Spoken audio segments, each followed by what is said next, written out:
মাসিমা আর এই প্রিয়াঙ্কার মুখ দেখে আমার আর কিছু বুঝতে বাকি নেই। এটা শিওর দুজন দুজনকে চেনে। আর একটু জোরালো প্রমাণের অপেক্ষা ধূর্ত শেয়াল। তাহলে ধূর্ত শেয়াল ধরা পড়ে গেল।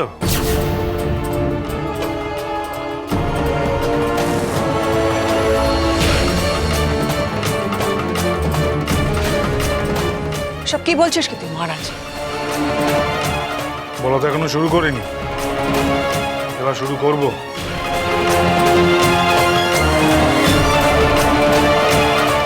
আচ্ছা মাসিমা, আপনি দুবাইয়ের হিরে ব্যবসায়ীর মেয়েকে এইখানে খুঁজতে এসেছেন?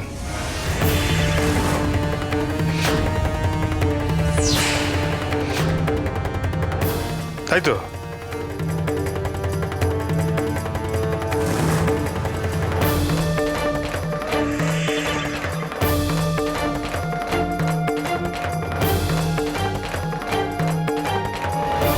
করছেন বলুন তো, কি করতে চাইছেনটা কি আপনি? চুপ করে থাকবেন না মাসিমা, সত্যি কথাটা বলুন। এই ধূর্ত শেয়ালকে আপনি কিভাবে চেনেন? কিভাবে?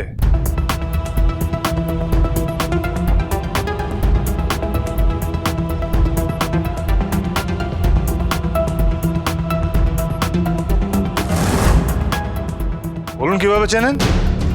কতদিন ধরে চেনেন? কোথায় চেনেন? কিভাবে চেনেন? বলুন। মাসিমা ঘাবড়াচ্ছেন কেন? ঘাবড়াবেন না, আপনি বরং মন খুলে বলুন আপনাদের চেনা জানা কদিন? না চেনার তো কিছু নেই না, পৃথিবী তো গোল, না চেনার তো কিছু নেই। ওনার মেয়ে আমার ক্লায়েন্ট, তাই উনি আমাকে চেনেন, তাই তো মাসিমা?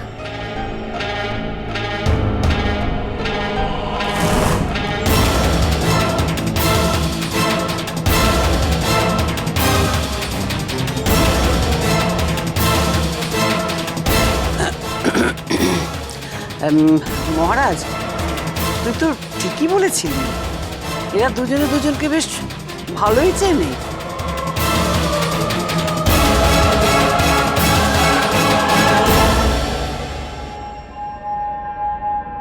মাসিমা, সবাই আপনার মুখে শুনতে চাইছেন, বলুন, এই সত্যিটা বলুন সবাইকে।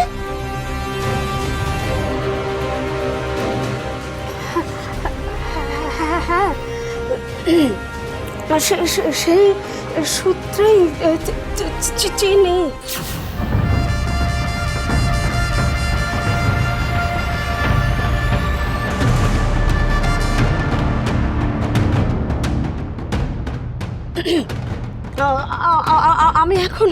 আমি এখন যাই।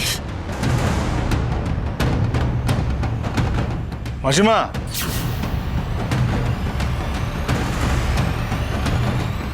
কোথায় যাচ্ছেন? দাঁড়ান। বাইরে একটু যাচ্ছি বাবা। কেন যাচ্ছেন? মিচু তো ওপরে ঘুমোচ্ছে। হ্যাঁ, ও তো উপরে। বুঝতে পারছি উনি পরিস্থিতির চাপে পড়েছেন। খারাপ লাগছে আমার, কিন্তু ওনাকে এভাবে সামনে না আনলে আমি কিছুতেই শিওর হতে পারছিলাম না যে এই প্রিয়াঙ্কা পুরোটাই মিথ্যাবাদী, চোর, ফ্রড।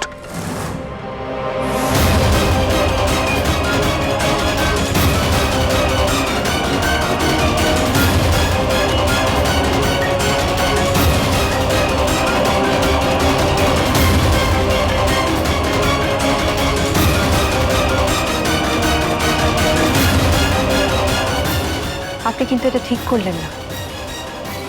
কি? একটা শুভ অনুষ্ঠানের মাঝখানে এভাবে, যাই হোক, এবার সবকিছু ভালো ভালো মিটুক, আপনি কিন্তু আর জটিলতা বাড়াবেন না। আমি জটিলতা বাড়াচ্ছি? ব্যাপারটা আগে থেকে জটিল ছিল, আমি জিনিসটাকে সরল করার চেষ্টা করছি, সবার বোঝার স্বার্থে। আচ্ছা প্রিয়াঙ্কা, আপনি বললেন যে মাসিমার মেয়ে নাকি আপনার ক্লায়েন্ট। ইনফ্যাক্ট আমি পূজার মুখে শুনেছি যে আপনি নাকি ক্লাউড সেলুন চালান। তা বলছি গ্রামে টামেও সার্ভিস টার্ভিস দেন নাকি?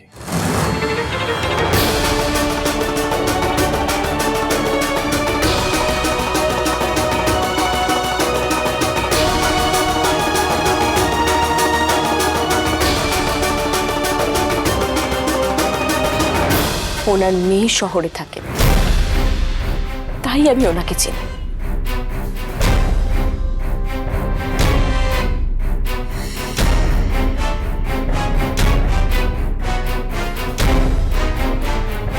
প্রিয়াঙ্কা, বসবে চলো। কাউকে জবাবদিহি করতে হবে না তোমায়। এসো এসো। সোমনাথ, বস বস। আংটিটা দে মহারাজ। আমি বলছি আংটিটা দে আমায়, দে।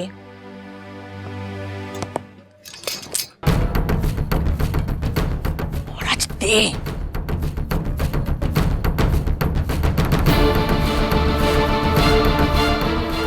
দেব না।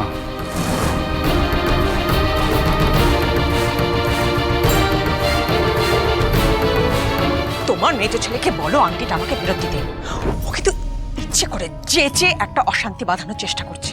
বলো ওকে।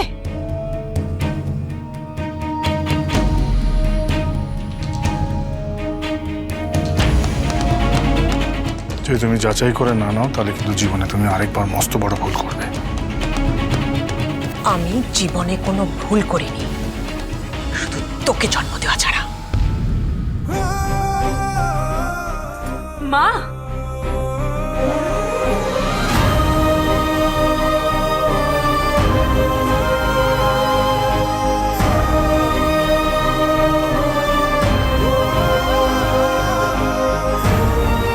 ওনাকে অশান্তি করতে বারণ করে নিজের ছেলেকে এত বড় কথাটা বলে দিলেন মা। প্লিজ মা, ওনাকে আপনি এভাবে বলবেন না, প্লিজ। একটা বড় ভুল জীবনে না হয় ভুল করেই করেছিলে। কেন হয়তো কথা Please, বাড়া বাবা, আমি রিকোয়েস্ট করছি তোমার কাছে, এই ভুলটা আর করো না। ও কিন্তু আমার ধৈর্যের পরীক্ষা নিচ্ছে। এরপরে কিন্তু ও আমি তো এরকম করবেই না। এর থেকে বেশি কি আশা করো ওর কাছ থেকে? আমার লাইফে যা যা ভালো কিছু হয়েছে সব কেটে দিচ্ছে। আমি কোনো তর্কে যেতে চাই না, কিন্তু মা, আমি তোমাকে বারবার করে বলছি, ভালো করে জেনে শুনে তারপরে তোমার প্যারে লাল তোমার বড় ছেলের সাথে প্রিয়াঙ্কার বিয়ে দাও। হ্যাঁ নেব, সব খোঁজ নিয়ে নেব বিয়ে দেওয়ার আগে।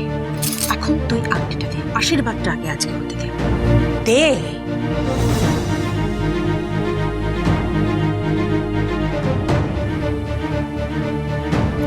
আরে দিয়ে দে না, বিরক্ত একেবারে। দে।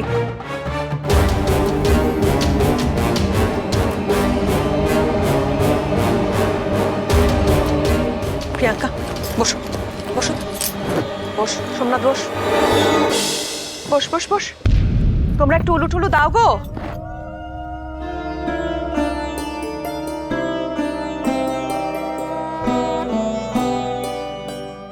এইটা তুমি ওকে পরিয়ে দাও।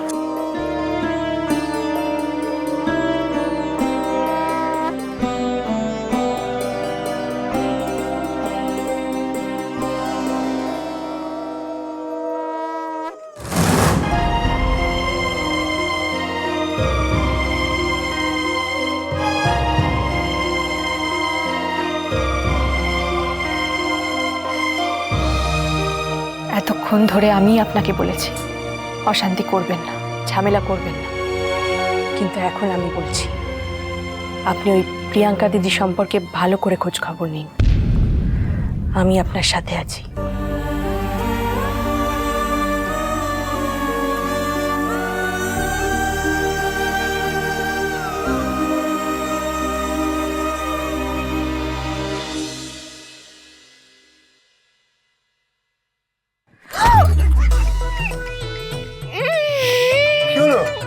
বাপরে আরে না কি হলো বলবেন তো? বাবা রে হ্যাঁ লেগেছে নাকি?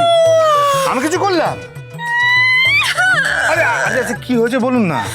কি নাকে নাকে লেগেছে? আরে কই কই কই দেখি দেখি দেখি আরে দেখান না কি মুশকিল দেখি। এটা কিছুই হয়নি। আরে দূর আপনি শুধু শুধু ওরম করছেন। হ্যাঁ যদি সত্যি সত্যি লেগে যেত আপনার ওই খেদা না আরো চেপটে যেত। শুনুন আমার কিন্তু একদম ভালো লাগছে না এইসব ঠাট্টাই আর কি। আচ্ছা ঠিক আছে কিছু হয়নি তো, ওরম করছেন কেন? আপনি হাসছিলেন? হ্যাঁ আমাকে ঘুষিয়ে আপনি হাসছিলেন? খুব মজা লেগেছে তাই না আমাকে ব্যথা দিয়ে? খুব মজা লেগেছে। কি মুশকিল ঘুষোতে যাবো কেন? সত্যি সত্যি যদি এই 2.5 কিলো আপনার লাগতো তাহলে আপনি ঠিক থাকতেন, আস্ত থাকতেন। ও তো সত্যিই চেপটে যেত।